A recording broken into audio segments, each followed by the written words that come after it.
Okay, good morning everyone. Shalom Aleichem, Bruchim Haba. We're continuing Mishnah Berura, Daf Hashavua. We're learning Siman Peites, Seif Vav.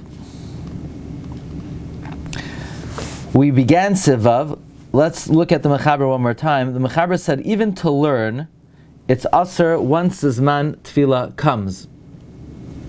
This, as we mentioned yesterday, is Shitas Rashi, meaning to start to learn. If you already began learning, even after Shigi Hazman, you don't have to stop, as long as there's time to daven. Kriya Shema, if you started Be'isr, you would have to stop. And some are even lenient about that. Now what does it mean, you're now to learn Mishagi Hazman Tefillah? That is, Misha Alam and Shachar. But before that you could start, and once you start, you don't have to stop.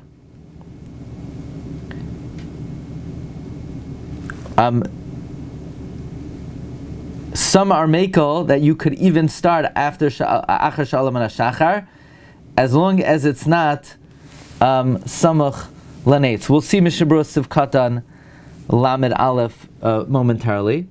The Mechaber said this is referring to the prohibition of learning before davening. Someone who davens in the Beis Medrash, meaning by himself, and doesn't go to the shul, so we're afraid he'll get caught up in his learning. He won't daven because he doesn't daven with a minyan. Because there's a chash matrid begirsei and ho misman kriyishman zman tefillah. But someone who typically goes to shul, meaning not only it doesn't have to be the minyan convenes in the Beis Medrash. Even if his habit is he goes to the shul, so that habit will ensure that, in other words, a person could learn at home if he has a habit of going to the shul. If he teaches others, even if he doesn't daven with a minyan, he's allowed to continue teaching because of the zuchus harabim, being mezakes harabim. He might forget to daven. The answer is he should take the chance. Okay, now Mishnah Berura Sivkat Laman Aleph Mishayagia Hainu Misha Alam Shachar. When we say that when the Zman comes, you shouldn't learn, that's when holiest comes. Once you began, you don't have to stop, unless you're afraid the Zman will come. There are those who are lenient,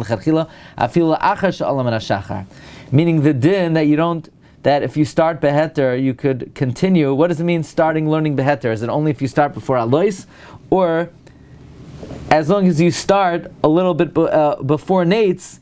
In other words, let's say you want to start more than 40 minutes before Nates, so then that's called starting beheter, because the Zman Tefillah doesn't come until basically Nates comes around.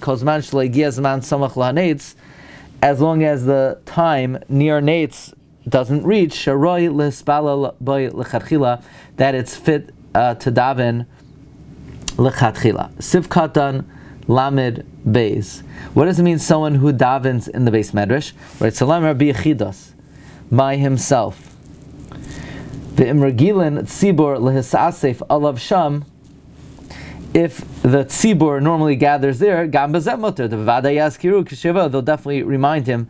Va'in siman tzadik sevir chesvaga. I guess the real issue is if somebody goes out of town and they're in a hotel room and they want to learn before davening, you're really not allowed to, unless you start before Alois or well before Nates.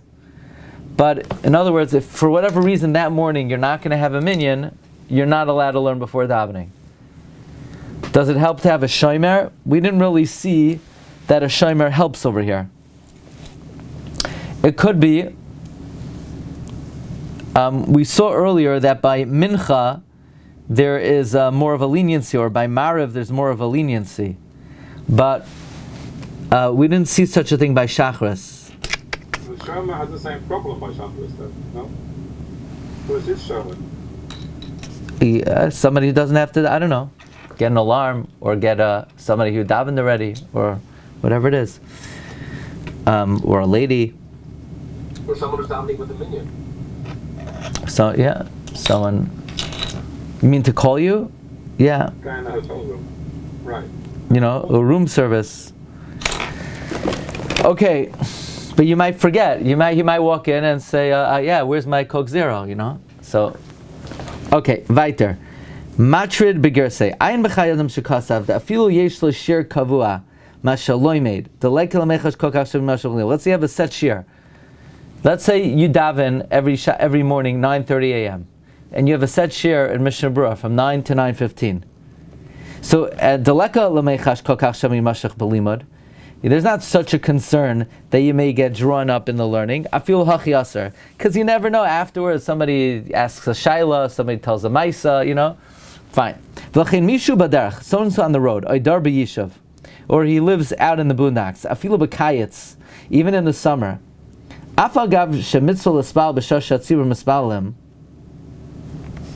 Even though technically it's a mitzvah, if you can't daven with the minyan to daven at the time of the minyan.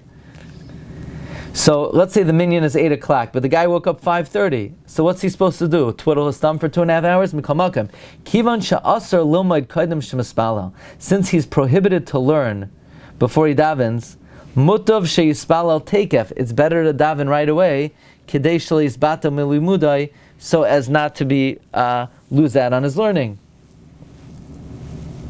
Uvizman hazeh nowadays, the oivrei drachim al pirov einam loimdim tar badarach, where travelers don't usually learn. And in that case, since it's not like he's going to be learning anyway, so maybe we should tell him to wait around until the tzibor davens. In other words, in the previous case, what are the factors that he has to weigh? He got up at 5:30. Should he wait till 8 a.m. to daven when the tzibor davens? And then waste 2.5 hours of learning? Or should he daven right away and then learn for 2.5 hours? So he'll be able to learn, but his davening won't be as good because it won't be with the tzibor. So he said, the Mishnah Berurah said he should daven right away. But nowadays, where anyway a person doesn't learn, let's say, that's the situation. So the shaila is, should he daven right away? Or should he daven when the tzibor is davening? Because anyway he's twiddling his thumbs, so he might as well wait and daven. If you can daven when the tzibor davens, you're going to miss the zman. L'chein yizaru should take a bekumam kodim she'ask b'shem davar yispal. You should daven right away. U'mikol shekein de bekilos kedolos mispalim take him shar hayom. Especially because in big kehilos, the main tzibor davens at daybreak. V'mkein la'olam hu b'shash tzibor mispalim. Right in our neighborhood, they started the Moroccan shul. There's a big sign on the door. It says non-stop minyanim. I never saw anything like it. Usually a shul, it says on it the name of the shul, Kihilas Minchas Pinchas, whatever it says on it. And here the big sign is non-stop minyanim, which is true. It's mamish. I went in there, at let's say 7:15 for mincha. There are also people davening mariv at the same time. They have plag, they have Tikkun Chatzos, literally 24 hours a day. So if you're in Cedarhurst, there's no inyan of B'shash Tzibor Mispalim. It's always B'shash Tzibor Mispalim. V'yira l'tzamtim b'eishim v'rachal atfilin she'ya yachal lahakers chaver b'richuk dalad amos k'mosh k'sav l'mal. You want to make sure when you put on the tefillin that you can recognize your friend from 4 amos away. Now, we're afraid you might get caught up in your learning and you'll miss the zman krishma. V'yavar v'im amar l'chavero she'eno iloimed shem yitorid begirsa yazkirenu shel yavar zman muter lomaid. If you tell your friend who's not learning, hey, if I get orangutan my learning, remind me to daven, then you could learn. Now what if my friend is learning, but my friend goes to the shul? So the Dirshu says that's a good shomer. Now, is an alarm clock a good shomer? There's no raya from here an alarm clock is a good shomer, because the guy has to not just stop you from learning, he has to remind you to daven. So very nice, you have an alarm clock. It could be an alarm to mail a letter. Now you say room service. Okay, that doesn't. How does room service help? It has, unless you tell the guy, Tony, I want you to call me and tell me I have to daven Shachris. Okay, so then that would work.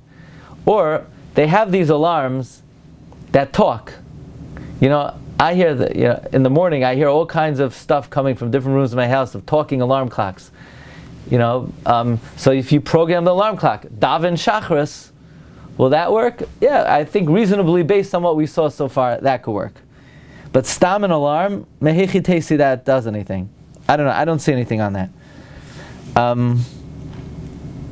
Malami lachem. Now, if you're teaching others, v'davkim lo yavar kriyashma al yedei zeh. You want to be you want to teach Torah, great, but not at the expense of missing Zman Krishna. Dim yare sheyavar azman mechuyev lekroisam mikoydam kivan shekvar higia azman. If you're afraid that the Zman will pass, if you're going to give your shiur, you would have to read before, once the Zman that you could potentially say it comes.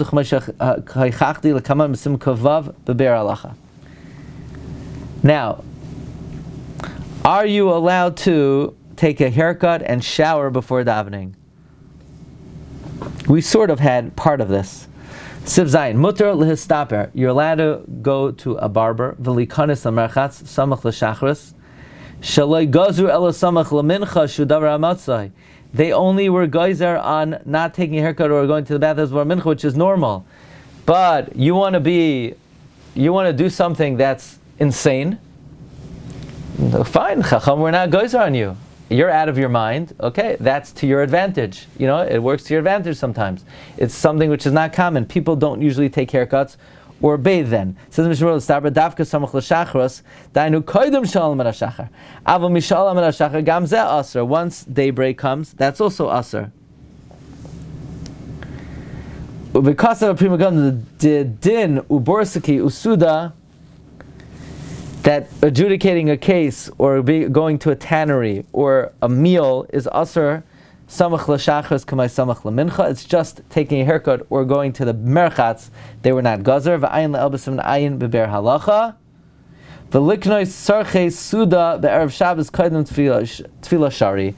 To go shopping for Shabbos is permitted before Shachris. The cheftzei shamayim hema, because they are cheftzei shamayim. Habachol aser. But to go shopping for groceries before Shachris is aser. What about, I know what everybody's wondering about. You want to know, could you take a shower and use your ivory bar of soap, that wakes you up? Could you do that before Shachris? Could you shower before Shachris? So there's a tshuva in the Shevet HaLevi. He says we could be malamed zchus on those who are lenient to take a shower with soap, because why are you showering? Because you went to the mikvah. You got to get off the grimy mikvah water. That's why you're showering. In other words, we could be malamed zchus. The only reason you're showering is because you went to the mikvah. So you're saying, yeah, but I don't always go to the mikvah every single day. I guess that one won't work. The other heter, he says, is taking a shower is not a real rechitza. Like when your mother said wash behind the ears, it's not going to work. Well, if you take a bath, that's rechitza keva. A shower is rechitza ras. But to be marich in the shower, to bring in your rubber duck, and to bring in, start singing different opera songs, that is not okay before Shachris. Rabbi Yosef said, you're not allowed to do it. Rabbi Yosef said you can't wash your whole body before Shachris. Rabbi Shlomo Zalman says, maybe you could be mekel to take a shower even if you didn't go to the mikvah, but without soap. Can't use soap. What if you can't daven, you pasha can't daven, you're such a mafunak that you can't daven? Reb Chaim Kanievsky says you could. Reb Nissen Karelet says you could wash your face, hands, and feet. So basically, the svaras lahakel are, the Shevet HaLevi says it's only arai, but don't be marich. Rabbi Yashiv did not allow it. Rav Shlomo Zalman says ulai efshel lahakel without soap, and if you have a hard time davening, Reb Chaim said it's okay. But what if you're taking a shower because you have to go to work, and you don't want your, you feel it's, you want to be fresh for your work day? That you can't do. Can't do that. Take a shower in the night, and you'll put on, and you'll be okay. What about if it's going to affect your parnasa? Ask your local Orthodox rabbi. Rabbi say have a great day. Kol tov. Please come back tomorrow. Okay, thank you.